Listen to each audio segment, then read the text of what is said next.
नमस्कार विद्यार्थी मित्रांनो, इन्फिनिटी इंजिनिअरिंग अकॅडमीच्या युट्यूब चॅनलवरती मी प्रमोद देशकरी आपणा सर्वांचं स्वागत करतो.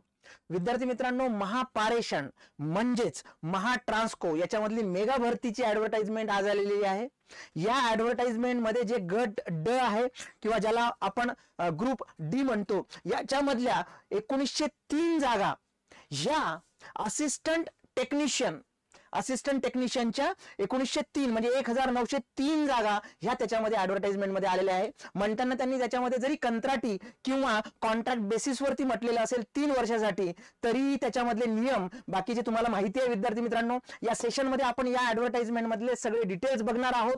काय आहे त्या पर्टिक्युलर पोस्ट साठीची वयोमर्यादा, शैक्षणिक अर्हता काय आहे, त्याच्यानंतर वेतन श्रेणी, पगार किती आहे आणि निवड प्रक्रिया कशी असणार आहे आणि कुठले एक्झाम सेंटर असणार आहे, कशा पद्धतीची एक्झाम याच्यासाठी होणार आहे, हे सगळं आपण जाणून घेणार आहोत या सेशन मध्ये. शेवटपर्यंत व्हिडिओ बघायला विसरू नका. आमच्या चॅनलला सबस्क्राइब करा, बेल आयकॉन प्रेस करा, म्हणजे तुम्हाला अशाच प्रकारचे जे अपडेट्स आहेत हे अपडेट्स तुम्हाला मिळतील. 20 नोव्हेंबर पासून या पर्टिक्युलर ॲडव्हर्टाइजमेंटची जी डिटेल URL आहे ती तयार होऊन तुम्हाला फॉर्म भरता येणार आहे. तर विसरू नका विद्यार्थी मित्रांनो, ही महत्वाची ॲडव्हर्टाइजमेंट आहे. ओके, तर याच्यामध्ये जी 9/2023 महाट्रान्सको किंवा महापारेषण मधली 9/2023 ही जी ॲडव्हर्टाइजमेंट आहे, याच्यामध्ये त्यांनी वेतन गट 4 मधल्या ज्या काही पोस्ट आहेत त्या पोस्ट बद्दल हे डिटेल दिलेले आहेत. याच्या अगोदरच्या व्हिडिओमध्ये आपण 8/2023 ही जी ॲडव्हर्टाइजमेंट आहे त्याचे डिटेल्स बघितलेले आहेत. तुम्ही जर बघितले नसेल तर त्या आपल्या चॅनलवरती जाऊन तुम्ही हा व्हिडिओ बघू शकता, ज्याच्यामध्ये आपण सिनियर टेक्निशियन 1 आणि टेक्निशियन 2 हे सगळे जे पोस्ट आहेत या संबंधीची शैक्षणिक अर्हता, त्यानंतर वयोमर्यादा, परीक्षा पद्धत आणि अनुभव हे सगळं आपण बघितलेलं आहे. तुम्ही जर बघितलं नसेल तर तुम्ही ते व्हिडिओ बघू शकता. या सेशन मध्ये आपण 9/2023 ह्या ॲडव्हर्टाइजमेंट बद्दल बोलणार आहोत. ह्या ज्या पर्टिक्युलर जागा आहेत या वेतन गट 4 मधल्या ग्रुप डी ज्याला म्हणतो आपण, तर विभागस्तरीय सेवा ज्येष्ठतेतील विद्युत सहाय्यक पारेषण. आता इथे कंत्राटी त्यांनी म्हटलेलं आहे. कंत्राटी काय आहे त्याच्यासाठी सेपरेट आपण एक सेशन करणार आहोत. इथे लक्षात घ्या की विद्युत सहाय्यक याला आपण टेक्निकल असिस्टंट म्हणू शकतो. ही जी पोस्ट आहे याच्या टोटल एकूण 1903 जागा ह्या रिक्त आहेत आणि ह्या रिक्त जागा या ॲडव्हर्टाइजमेंटच्या माध्यमातून भरल्या जाणार आहेत. ओके विद्यार्थी मित्रांनो, याच्यामध्ये लक्षात द्या की याच्यामध्ये जो तुमचा कालावधी आहे 3 वर्षाचा कंत्राटी कालावधी कॉन्ट्रॅक्ट बेसिस साठी हे आता त्यांनी मेन्शन केलेलं आहे. पण त्याच्यामध्ये डिटेल्स काय आहेत हे आपण बघणार आहोत. किती जागा आहेत आणि प्रवर्गानुसार कुठल्या जागा आहेत हे तुम्ही जाणून घ्या. याच्यामध्ये सगळ्यात महत्वाचं की एकूण 1903 जागा इथे मेन्शन केलेल्या आहेत, ज्याच्यामध्ये ओपन कॅटेगरीसाठी म्हणजे खुल्या प्रवर्गासाठी 732 जागा, म्हणजे खूप जास्त जागा ह्या तुमच्या ओपन कॅटेगरीसाठी आहे. EWS साठी 206 आहेत. त्याच्या व्यतिरिक्त OBC इतर मागासवर्गीय 363 जागा आहेत आणि विशेष मागास प्रवर्ग ओके SBC याच्यामध्ये 41 जागा आहेत. मग तुमच्या NTD 34 जागा, NTC 67 जागा. ओके, ह्या सुद्धा त्याच्यामध्ये आहे. NTB मध्ये 43 जागा आहे. VJ मध्ये 69 जागा आहेत 69 आणि अनुसूचित जाती जमाती म्हणजेच SC आणि ST साठी या पर्टिक्युलर जागा आहेत. विद्यार्थी मित्रांनो, याच्यामध्ये लक्षात घ्या की 199 आणि 149 जागा आहेत. अशा एकूण 1903 जागांची ही ॲडव्हर्टाइजमेंट आहे. खूप जास्त जागा याच्यामध्ये आहेत. जरी त्या कंत्राटी असतील तरी त्याच्यामध्ये परमनंट होण्याचे चान्सेस काय आहेत हे सुद्धा मी तुम्हाला सांगणार आहे. विद्यार्थी मित्रांनो, या गोल्डन अपॉर्च्युनिटीला तुम्ही बिलकुल मिस करू नका. तुम्ही जर ही एक्झामिनेशन देणार असाल, या पोस्टसाठी अप्लाय करणार असाल, तुम्ही पात्र असाल, तर महापारेषण भरती 2023 विद्युत सहाय्यकासाठीची separate specific online recorded batch आपण लॉन्च करतोय. आपली ही बॅच आहे. याच्यामध्ये सगळे टेक्निकल आणि नॉन टेक्निकल, तांत्रिक आणि तुमचे अतांत्रिक विषय हे बायलँग्वेज मध्ये म्हणजे मराठी तसेच इंग्रजी माध्यमातून शिकवले जातील. एक परफेक्ट बॅच आहे तुम्हाला सिलेक्शनसाठी. Okay, experience staff faculty, expert staff faculty आहे. याच्यामध्ये टेस्ट सिरीज सुद्धा तुम्हाला मुक्त असणार आहे. तसंच कॉन्ट आणि रिझनिंग म्हणजेच ज्याला आपण गणित बुद्धिमत्ता म्हणतो, हे कम्प्लीट IBPS पॅटर्ननी आहे, कारण IBPS ही एक्झाम घेणार आहे. ओके, आणि क्लासमध्ये जे काही टीचिंग लर्निंग प्रोसेस होते, ज्यावेळेस फॅकल्टी जे काही शिक्षक वर्ग बोर्डवर लिहितात, त्याच्या सगळ्या ज्या नोट्स आहेत त्या PDF च्या क्लास नोट ज्या आहेत त्या तुम्हाला प्रोव्हाइड करण्यात येईल या बॅचच्या माध्यमातून. ओके, तर ही बॅच आता याची फी 5,999 रुपये आहे, पण कम्प्लीट 50% ऑफ असणार आहे जे विद्यार्थी सुरुवातीला ही बॅच परचेस करेल. 2,999 मध्ये ही बॅच असणार आहे. या बॅचच्या संबंधित काही माहिती हवी असेल, ओके, तर 788 781 1411 तसंच 9699 897070 या क्रमांकावरती तुम्ही संपर्क करू शकता आणि या बॅचची सगळी माहिती घेऊ शकता. ओके, तर विद्यार्थी मित्रांनो, चला परत एकदा आपल्या पर्टिक्युलर टॉपिक वरती जाऊया. कंत्राटी कालावधी म्हटलेला आहे त्यांनी. कंत्राटी भरती जरी म्हटलेलं असेल असिस्टंट टेक्निशियन साठी, फ्रेशर्स इलिजिबल आहे तिथे, पण कंत्राटी कालावधी 3 वर्षाचा असणार आहे. याच्यामध्ये त्यांनी मेन्शन केलंय विद्युत सहाय्यक पारेषण मधलं या पदासाठी निवड झालेले जे उमेदवार आहे, तर प्रथम 3 वर्षाच्या कंत्राटी कालावधीसाठी यांची नियुक्ती करण्यात येणार आहे. तसंच प्रत्येक वर्षी तुमच्या कार्याचा, तुमच्या कामाचा आढावा घेण्यात येणार आहे आणि त्यानंतर ठरवले जाणार आहे की तुम्हाला कंटिन्युएशन कंत्राटीमध्ये द्यायचं की नाही. म्हणजे पहिल्याच वर्षी तुम्ही एकदम परफेक्ट बेस्ट काम केलं, एकदम व्यवस्थित काम केलं, तर नक्की तुम्हाला दुसऱ्या वर्षी एक्सटेन्शन मिळणार आहे तुमच्या कॉन्ट्रॅक्ट ज्याला म्हणतो आपण कालावधीसाठी.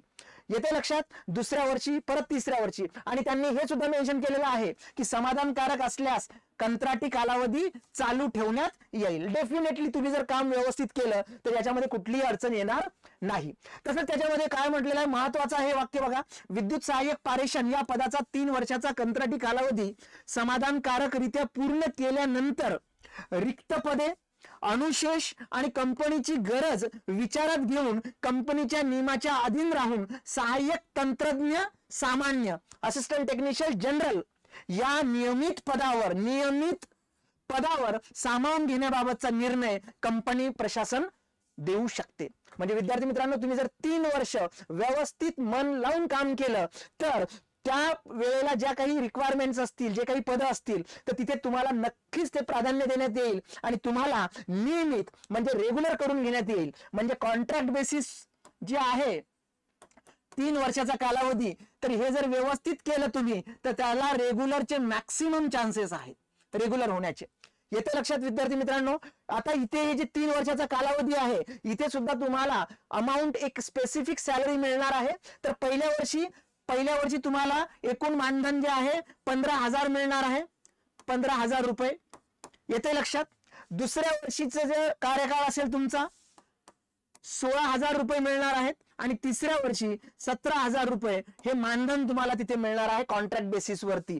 ओके, आता याच्यामधनं काही डिडक्शन सुद्धा मेन्शन केलेले आहेत त्यांनी बघा. उपयुक्त मानधनातून भविष्य निर्वाह निधी म्हणजे जे PF आहे तुमचं, ओके, तुमचा काही इन्कम टॅक्स असेल IT, ओके, त्यानंतर प्रोफेशनल टॅक्स असेल PT, त्याच्यानंतर मेडिक्लेम, हे जे आहे मायनस होतील, तुमच्या हातामध्ये येतील. पण लक्षात घ्या की ह्या खूप चांगल्या फॅसिलिटीज आहेत. ओके, PFच्या असतील, मेडिक्लेमच्या असतील, इन्कम टॅक्स तर कटणारच तुमचा. जर तुमचं स्पेसिफिक पर्टिक्युलर इन्कम टॅक्स तुम्हाला बसत नसेल तुमच्या पॅन कार्ड नुसार, तर तुम्हाला ते रिफंड सुद्धा मिळतील.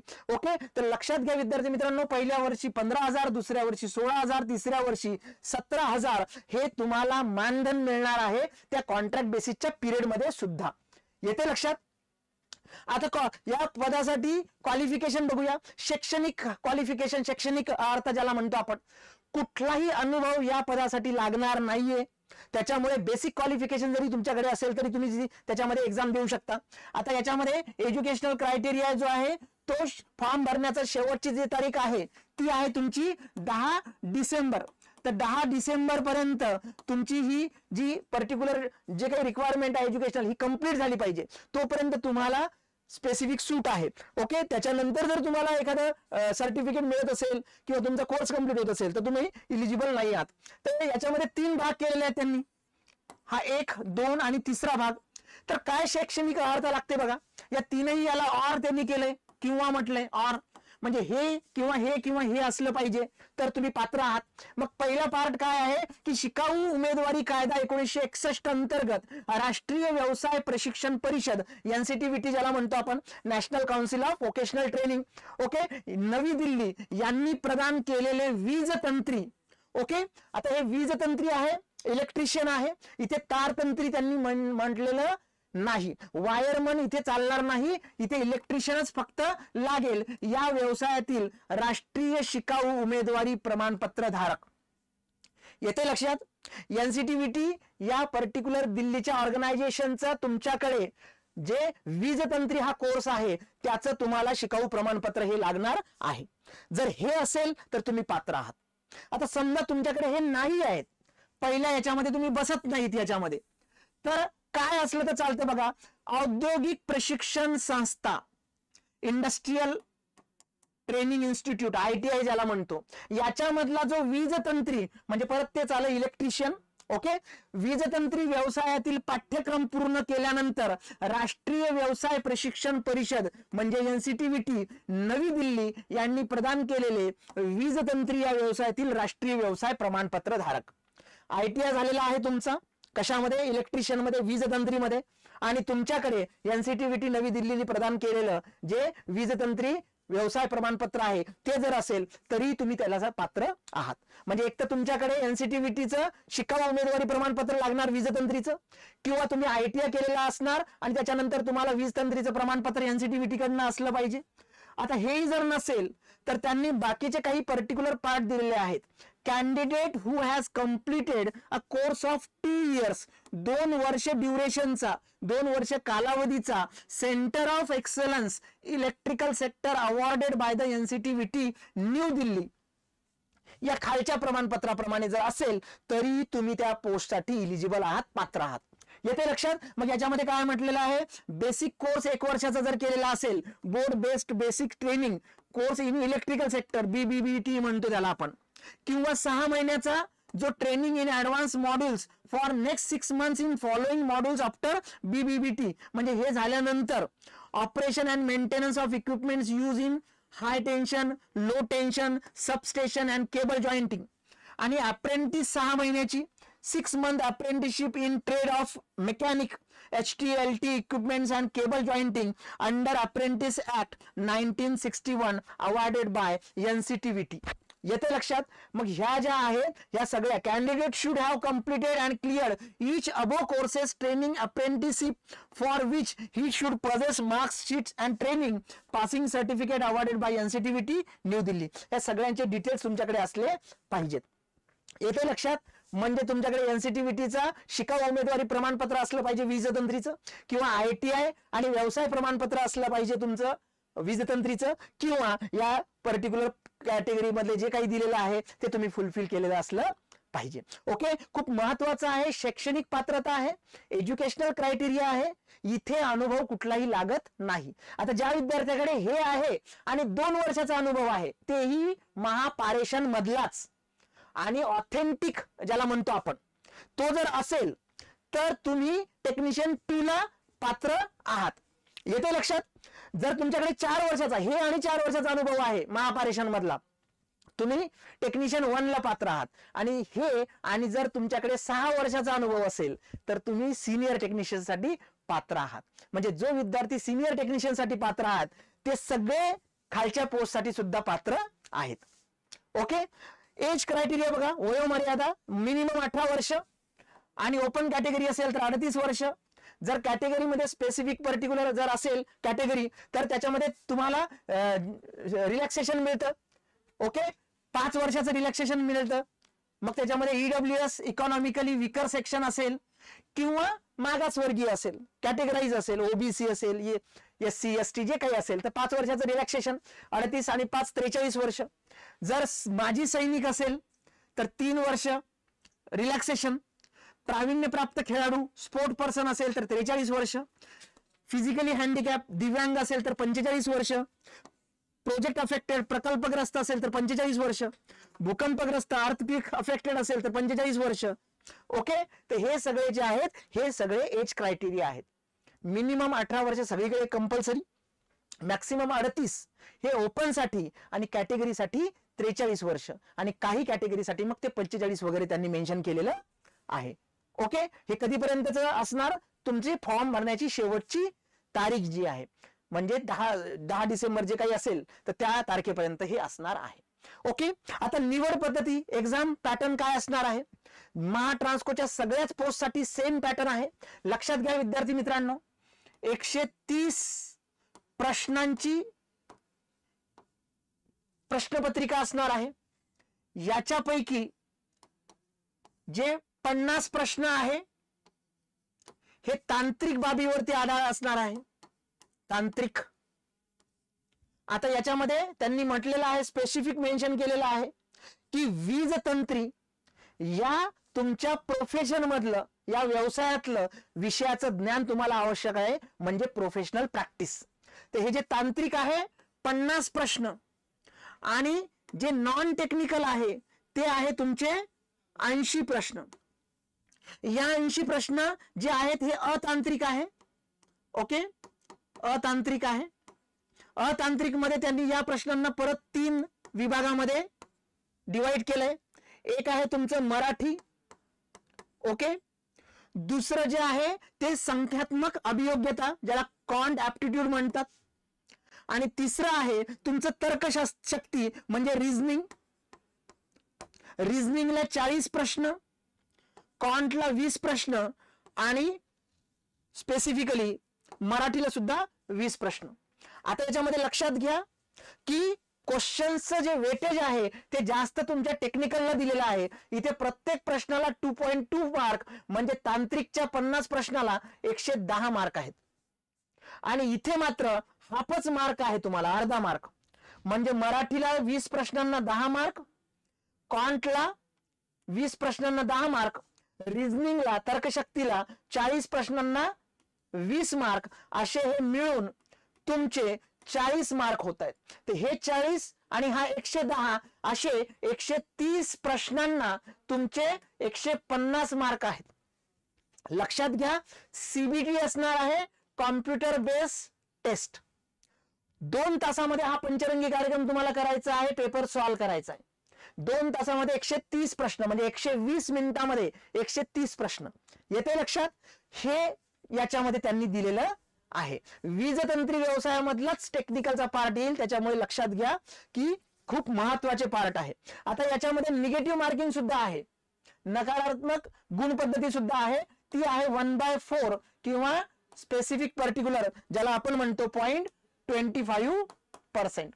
म्हणजे जर इथे 4 प्रश्न चुकले टेक्निकल तांत्रिकचे तर 2.2 मार्क तुमचे जातील आणि नॉन टेक्निकलचे 4 चुकले तर मात्र अर्धाच मार्क जाईल, जेवढा मार्क एका प्रश्नाला आहे.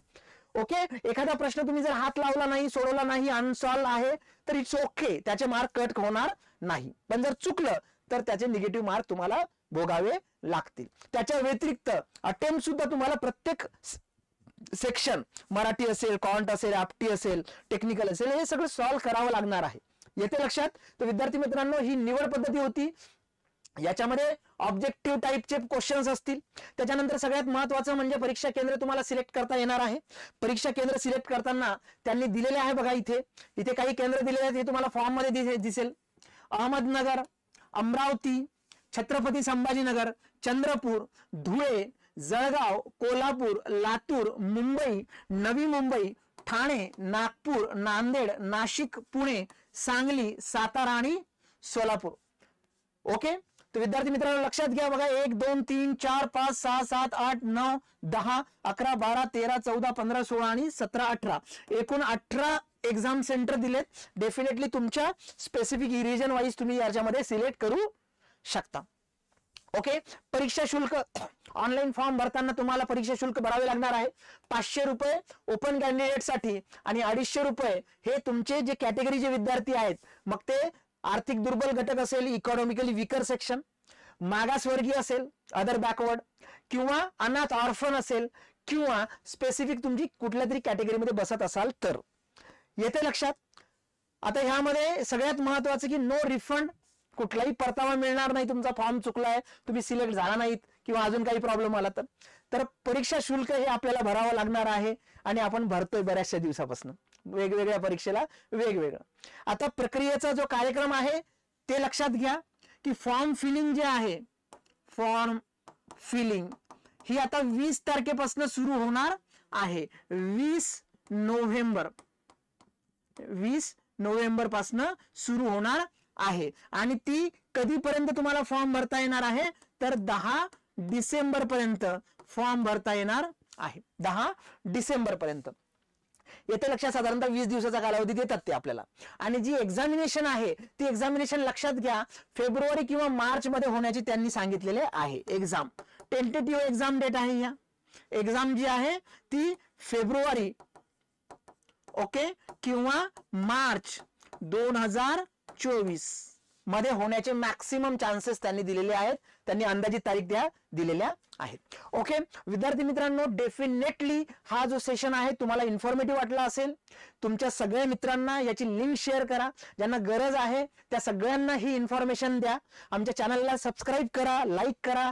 ओके लाईक बटन प्रेस करा. मी आताच तुम्हाला सांगितलं महापारेषण भरती 2023 विद्युत सहाय्यक या पोस्ट साठी स्पेसिफिक क्लास असणार आहे. रेकॉर्डेड बॅच आहे ही. टेक्निकल नॉन टेक्निकल दोन्ही त्याच्यामध्ये असणार आहे. टेस्ट सिरीज त्याच्यामध्ये असणार आहे. जे क्लासमध्ये टीचिंग लर्निंग प्रोसेस होते तर तिथे जे काही इंटरॅक्टिव्ह पॅनल वरती शिक्षक वर्ग लिहितात तर ते पीडीएफच्या फॉर्मॅटमध्ये तुम्हाला मिळणार आहे. मराठी आणि इंग्लिश अशा दोन्ही लँग्वेज मधनं टीचिंग होणार आहे. त्याच्यामुळे जे विद्यार्थी ज्याला म्हणतो अंडरस्टँड लेवल आहे, कारण याची जी एक्झाम असते तर एक्झाम मध्ये जो टेक्निकलचा भाग असतो तो बाय टेक्निकल होता, मागच्या वेळेस बाय लँग्वेज होता. म्हणजे तुमचा प्रश्न हा मराठीतही होता आणि इंग्लिश मध्ये होता. ज्याला जे काही पर्टिक्युलर लँग्वेज कम्फर्ट आहे तर त्यांनी त्या लँग्वेज मध्ये ते सोडू शकता. मराठी तर मराठीमध्ये असणार, no doubt about that one. Okay जे विद्यार्थी महाट्रान्सकोच्या वरच्या पोस्ट साठी काम करतात आणि हा व्हिडिओ बघतायत तर त्यांच्यासाठी बेस्ट ऑफर आहे. महाट्रान्सकोचं हे बुक आहे जे 699 रुपयाचं आहे आणि इलेक्ट्रिकल फॉर्म्युला शीट हे 480 रुपयाचं आहे. पण हे टोटल अमाऊंट जी 1179 रुपये आहे हे आता तुम्हाला फक्त मिळणार आहे 699 मध्ये आपल्या ड्रीमपाथ मानकरवाडा, पत्रे मारुती चौक, नारायणपेठ, पुणे येथे. जर तुम्हाला परचेस करायचं असेल तर नक्की तुम्ही परचेस करू शकता. ओके तर विद्यार्थी मित्रांनो, महाट्रान्सको 2023 जरीही त्यांनी कंत्राटी म्हटलं असेल तरी 3 वर्षाचा तुमचा कंत्राटी कालावधी झाल्यानंतर एक गोल्डन अपॉर्च्युनिटी आहे तुम्हाला तिथे रेग्युलर होण्यासाठी. आणि रेग्युलरचा पे स्केल खूप चांगला आहे विद्यार्थी मित्रांनो. एक 40,000पासून पेमेंट तुम्हाला सुरू होईल.